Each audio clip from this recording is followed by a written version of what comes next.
So, did you know that Adobe is also made of cats? So these sorts of decorative packing ornaments are really, really popular, and I'm sure a lot of you have actually created them, and those of you who have know it is really tedious. And so we can do something like, I'm going to switch here into Illustrator, where we have an outline and we have some elements, and I'm going to drag this cat in here, and it fits pretty well. And now let's try this one. We need something between the tail and the thing. That's not going to really fit, but maybe we can rotate it or something. And it kind of goes, but now the tail's sticking out. Illustrator Puppet Warp would help with that. But even with that, this is, it's a long trial and error process, and it's going to take you a long time. So remember something Shantanu said yesterday in his keynote, nobody wants to spend 3 hours doing something you can do in 3 minutes? Well, PhysicsPak can do even better than that. So I exported these elements from Illustrator into my PhysicsPak application and started by scattering them in the shape.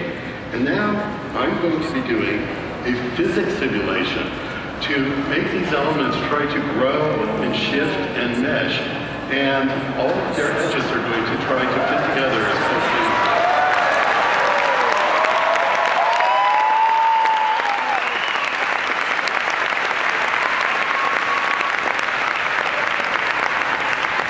So if you look over here in this branch of the A, there's a bunch of cats with arched backs, and so look at their tails, how some of the tails are straight and some of them are bent.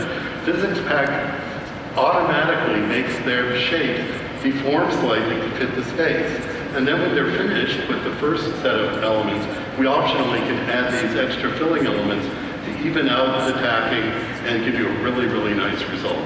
And so here, in about the same amount of time as it took me to do 2 elements in Illustrator, we have a complete result.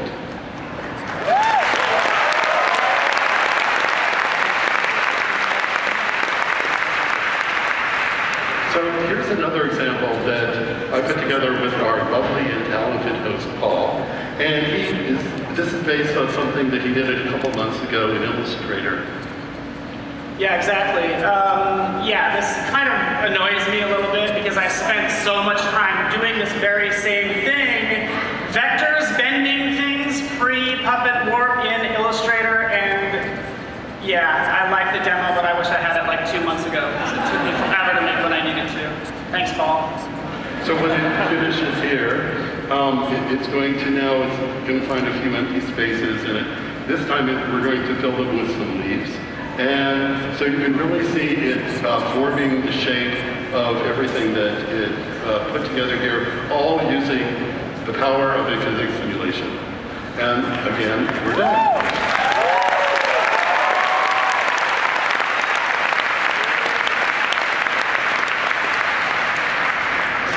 So the program created an SVG file, which I'm going to open here in Illustrator. I'm just going to select everything and copy it, and then I'm going to go over to this composition that we've been working on, where we already put in the background, which we also created with PhysicsPak.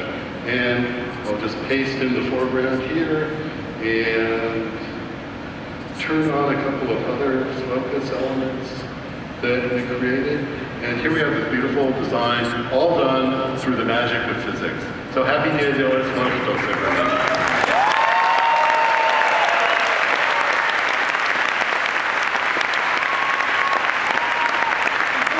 That's awesome, man. Sensei? Oh, well, it's sensational. I really wanted to do that joke. Yeah. But that's awesome. So you just give it a shape and the little elements, and it sort of figures out how to... Absolutely. It can do big elements, it can do small elements, whatever you set it up to do, and it will just fill it up for you. And you can tell it how many to fill it up with, in which case they will be smaller if there's more. Yeah, like we have small ones in the background and larger ones on the skull here. Yeah, it's really mesmerizing to watch the shape come together, too. It is. It's fun. It's like soothing. Plus, you don't have to do anything. Yeah. You're a designer? You do that? This is Yeah. your job. I did. This is just your side gig.